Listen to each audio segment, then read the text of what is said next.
8ನೇ ಮಾಸದಲ್ಲಿ ಲಿಂಗಧಾರಣೆಯಾದಂಥ ಲಿಂಗವನ್ನೇ ಮತ್ತೆ ಹೆರಿಗೆಯಾದ 12 ದಿನಗಳ ಒಳಗಡೆ ಸಂಸ್ಕಾರವನ್ನು ಕೊಟ್ಟು ಮತ್ತೊಮ್ಮೆ ದೀಕ್ಷೆಯನ್ನು ಮಾಡತಕ್ಕಂಥದ್ದು. ಅದೇ ಲಿಂಗವನ್ನು ಮತ್ತೆ 8 ವರ್ಷದ ಒಳಗಡೆ ವಿಶೇಷವಾಗಿ ಗುರುಗಳಿಂದ ದೀಕ್ಷೆಯನ್ನು ಕೊಡಿಸ್ತಕ್ಕಂಥದ್ದು. ನಿಮಗೆಲ್ಲ ಗೊತ್ತಿದೆ, ಅದೇ ಲಿಂಗ ಕೊನೆಗೊಂದು ದಿನ ನೀವು ಈ ಜಗತ್ತನ್ನ ಬಿಟ್ಟು ಹೋಗುವಂತ ಸಂದರ್ಭದೊಳಗ ನಿಮ್ಮ ಮೈ ಮೇಲಿರ್ತಕ್ಕಂಥ ಯಾವ ವಸ್ತುಗಳನ್ನು ನಿಮ್ಮ ಪರಿವಾರದವರು ಬಿಡೋದಿಲ್ಲ. ಆದ್ರೆ ಒಂದನ್ನು ಮಾತ್ರ ಬಿಡ್ತಾರೆ. ಯಾವುದಂದ್ರೆ ಗುರು ಕೊಟ್ಟಂತ ಲಿಂಗವನ್ನ ನಿಮ್ಮ ರಟ್ಟೆಯೊಳಗೋ ಅಥವಾ ನಿಮ್ಮ ಮಸ್ತಕದ ಮೇಲೋ ಅಥವಾ ಕೆಲವು ಕಡೆಗೆ ಬಾಯಿಯೊಳಗ ಹಾಕುವಂತ ಪದ್ಧತಿ ಇದೆ. ಅಂದ್ರೆ ಕೊನೆಗಾಲದಲ್ಲಿ ನಿಮ್ಮ ಜೊತೆಗೆ ಬರತಕ್ಕಂಥದ್ದು ಯಾವುದಪ್ಪ ಅಂತ ಕೇಳಿದ್ರೆ ಅದು ಲಯವಾಗದ, ಆದಿ ಇಲ್ಲದ, ಅಂತ್ಯವಿಲ್ಲದ, ಕೊನೆಗೆ ನಿಮ್ಮ ಜೊತೆಗೆ ಸಾಗಿ ಬರತಕ್ಕಂಥ ಮೋಕ್ಷದ ಹಾದಿಯನ್ನು ಕೊಡ್ತಕ್ಕಂಥ ಶಿವನ ಐಕ್ಯದ ಪಥವನ್ನು ತೋರಿಸ್ತಕ್ಕಂಥ ಆ ಲಿಂಗ ನಿಮ್ಮ ಜೊತೆಗೆ ಬರ್ತದೆ ಅನ್ನುವಂಥದ್ದನ್ನ ಪ್ರತಿಯೊಬ್ಬರು ಕೂಡ ತಿಳ್ಕೋಬೇಕು. ಅದಕ್ಕೆ ಬಹಳ ಸ್ಪಷ್ಟವಾಗಿ ಸಿದ್ಧಾಂತ ಶಿಖಾಮಣಿ ಒಳಗೆ ಹೇಳ್ತಾರೆ, ಎಲ್ಲೋ ಗೂಟದಲ್ಲಿ ಎತ್ತಿಡೋದು, ಗುರುಗಳು ಬಂದಾಗ ಲಿಂಗ ಪೂಜೆಗೆ ತರೋದು ಆಗುವಂಥದ್ದಲ್ಲ. ಎಷ್ಟು ಚಂದ ಹೇಳ್ತಾರೆ, ಎಷ್ಟು ಎಚ್ಚರಿಕೆಯಿಂದ ಹೇಳ್ತಾರೆ ಅಂತ ಕೇಳಿದ್ರೆ ಸಾವಧಾನ ಅಂತ ಹೇಳ್ತಾರೆ. ಸಾವಧಾನ ಅಂದ್ರೆ ಸಂಸ್ಕೃತದೊಳಗೆ ಎಚ್ಚರಿಕೆ ಅಂತ ಅರ್ಥ, ಅಂದ್ರೆ ಜಾಗೃತಿಯಾಗಿರುವಂತ ಹೇಳ್ತಾರೆ. ಲಿಂಗಧಾರಣೆ ಮಾಡಿದಂತ ಸಂದರ್ಭದೊಳಗ ಗುರುಗಳು ಆ ವ್ಯಕ್ತಿಗೆ ಉಪದೇಶ ಮಾಡ್ತಾರಂತೆ. ಏನಂತ ಅಂತ ಕೇಳಿದ್ರೆ ಪ್ರಾಣವತ್ ಧಾರಣೀಯಂ ತತ್ಪ್ರಾಣ ಲಿಂಗಮಿದಂ ತವ.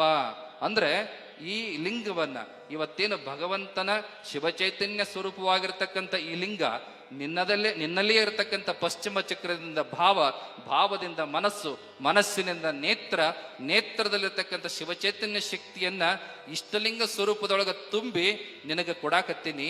ಈ ಲಿಂಗವನ್ನ ಈ ಅಂಗದ ಮೇಲೆ ಹೇಗೆ ಧರಿಸ್ಬೇಕಪ್ಪ ನೀನು ಅಂತ ಕೇಳಿದ್ರೆ ಯಾವುದೇ ಸಂದರ್ಭದಲ್ಲೂ ಕೂಡ ಅಪ್ಪಿ ತಪ್ಪಿಯೂ ಅಕಸ್ಮಾತ್ತಾಗಿಯೂ ಈ ಅಂಗದಿಂದ ಈ ಲಿಂಗ ಬೇರೆ ಆಗಬಾರದು. ಒಂದು ವೇಳೆ ಏನಾದ್ರೂ ಕೂಡ ಬೇರೆ ಆಗುವಂತ ಸಂದರ್ಭ ಬಂದ್ರೆ ನೀನೇನ್ ಮಾಡ್ಬೇಕಪ್ಪ ಅಂದ್ರೆ ನಿನಗೆ ಹುಷಾರಿಲ್ಲದಾಗ, ನಿನಗೆ ಆಪತ್ತು ಬಂದಾಗ, ವಿಪತ್ತು ಬಂದಾಗ ನಿನ್ನ ಪ್ರಾಣವನ್ನ ಹೇಗೆ ರಕ್ಷಣೆ ಮಾಡ್ಕೋತೀಯಲ್ಲ, ಆ ಪ್ರಾಣದಂತೆ ಈ ಲಿಂಗವನ್ನ ನೀನು ರಕ್ಷಣೆ ಮಾಡಬೇಕು ಅನ್ನುವಂಥ ಮಾತನ್ನು ಹೇಳ್ತಾರೆ. ಅದಕ್ಕೆ ಧರ್ಮೋ ರಕ್ಷತಿ ರಕ್ಷಿತಃ ಅನ್ನುವಂಥ ಮಾತನ್ನು ಹೇಳಿರೋದು. ಅಂದ್ರೆ ಲಿಂಗವನ್ನ ಎಷ್ಟು ನೀವು ಪ್ರೀತಿ ಮಾಡ್ತೀರಿ, ಲಿಂಗವನ್ನ ಎಷ್ಟೆಲ್ಲ ನಿಮ್ಮ ಭಕ್ತಿಯ ದಾರಿಯನ್ನಿರೋದು ಅದನ್ನ ಆರಾಧನೆ ಮಾಡುತ್ತೀರಿ, ಅಷ್ಟೇ ಇಷ್ಟಾರ್ಥಗಳನ್ನ, ಇಷ್ಟೇ ಲಿಂಗ ಅಂದ್ರೆ ನೋಡೋದಕ್ಕೆ ಇಷ್ಟೇ ಐತಿ ಅನ್ನೋದಕ್ಕಲ್ಲದು, ನೋಡೋದಕ್ಕೆ ಎಷ್ಟದ ಇಷ್ಟೇ ಐತಿ ಅನ್ನೋದಕ್ಕೆ ಇಷ್ಟಲಿಂಗ ಅಂತ ಕರೆದಿಲ್ಲ. ಅದಕ್ಕೆ ಎಲ್ಲ ಇಷ್ಟಾರ್ಥಗಳನ್ನ ಕರುಣಿಸುವಂತ ಶಕ್ತಿ ಆ ಲಿಂಗದೊಳಗೆ ಇದೆ ಅನ್ನೋ ಕಾರಣಕ್ಕಾಗಿ ಅದಕ್ಕೆ ಇಷ್ಟಲಿಂಗ ಅಂತ ಕರೆದಿದ್ದಾರೆ. ಅದನ್ನ ಪ್ರಾಣದಂತೆ ನೀನು ರಕ್ಷಣೆ ಮಾಡಿ ಧರಿಸಬೇಕು. ಒಂದು ವೇಳೆ ಅಕಸ್ಮಾತ್ ಆಗೆಲ್ಲ ನೀನ್ ಎತ್ತಿಟ್ಟಲ್ಲ, ನಿನ್ನಿಂದ ಗೊತ್ತಿಲ್ಲದೆ ಆ ಲಿಂಗ ಏನಾದ್ರೂ ಕೂಡ ಈ ಅಂಗದಿಂದ ಬೇರೆ ಆದ್ರೆ ಯದಿ ಪ್ರಮಾದಾತ್ ಪತಿತೆ ಲಿಂಗೇ ದೇಹಾನ್ ಮಹೀತಲೆ ಪ್ರಾಣಾನ್ ವಿಮುಂಚ ಸಹಸ ಪ್ರಾಪ್ತಯೇ ಮೋಕ್ಷ ಸಂಪದ ಅನ್ನುವಂಥ ಮಾತನ್ನು ಹೇಳ್ತಾರೆ. ಅಂದ್ರೆ ಅಪ್ಪಿ ತಪ್ಪಿ ಅಲ್ಲ, ಗೊತ್ತಿಲ್ಲದೇನೆ ನಿನ್ನ ಶರೀರದಿಂದ ಈ ಲಿಂಗ ಬೇರೆ ಆದ್ರೆ ಆ ಲಿಂಗಕ್ಕಾಗಿ ತಕ್ಷಣವೇ ಪ್ರಾಣ ಬಿಡ್ತಕ್ಕಂಥ ವ್ಯಕ್ತಿತ್ವ ಯಾರಲ್ಲಿರ್ತದ ಅವನನ್ನ ವೀರಶೈವ ಅಂತ ಕಳಿಬೇಕು ಅನ್ನುವಂಥ ಮಾತನ್ನು ಸ್ಪಷ್ಟವಾಗಿ ಉಲ್ಲೇಖ ಮಾಡ್ಕೊಂಡ್ ಬಂದಿದ್ದಾರೆ.